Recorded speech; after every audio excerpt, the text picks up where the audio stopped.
So, you want to write your first book. Here are the 3 things that you need to do before you get started.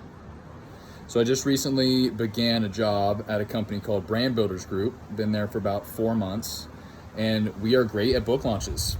It's what we do. We helped Ed Milet to release his book this summer. He was #1 on the USA Today, #1 on the Wall Street Journal. We just helped Eric Thomas to hit the New York Times bestseller list. So we are very good at launching books. So what happens if you're not Ed Milet? What happens if you're not Eric Thomas and don't have these massive followings already and you want to write your first book? What do you need to know? So the first thing I would say, #1, if you want to create your first book, start reading.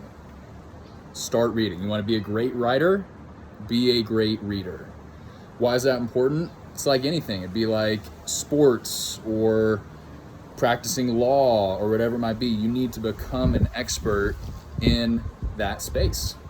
You need to read great writing in order to understand what that looks like, to where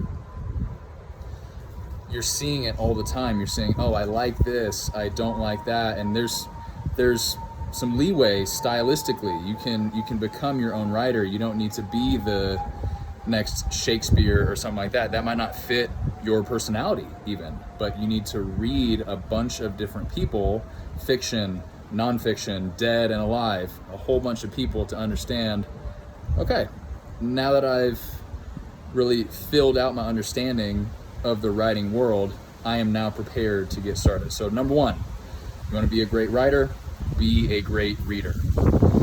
#2, if you want to create your first book, create your first system.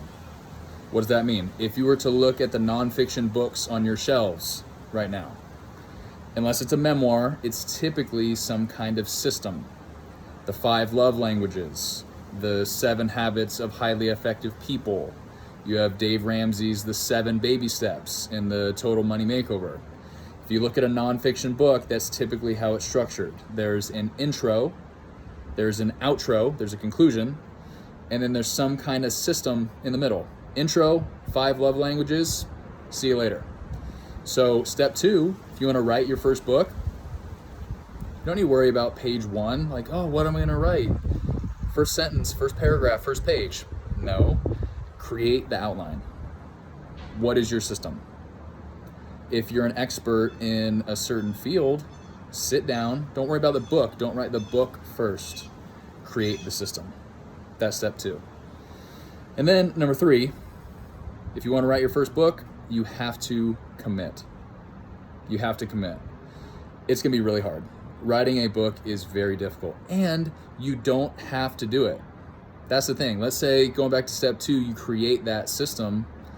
You could start a podcast. That's totally fine. You could start a podcast tomorrow. You cannot release a book tomorrow. It just takes more time. So if you want to write a book and that's something that you have passion in, something that you have talent in, you got to commit. And the first step of commitment is just saying, okay, I will write a bad book. That is my first goal. I'm not going to make it perfect the first time, but it's going to be a book. It's going to be 200 pages and it's going to be done. That's goal #1, to write a bad book. So if you want to write your first book, 3 things that you need to do. #1, become a great reader. #2, create your system. And then #3, commit. If you want to write the book, write the book. Get it done. You can do this.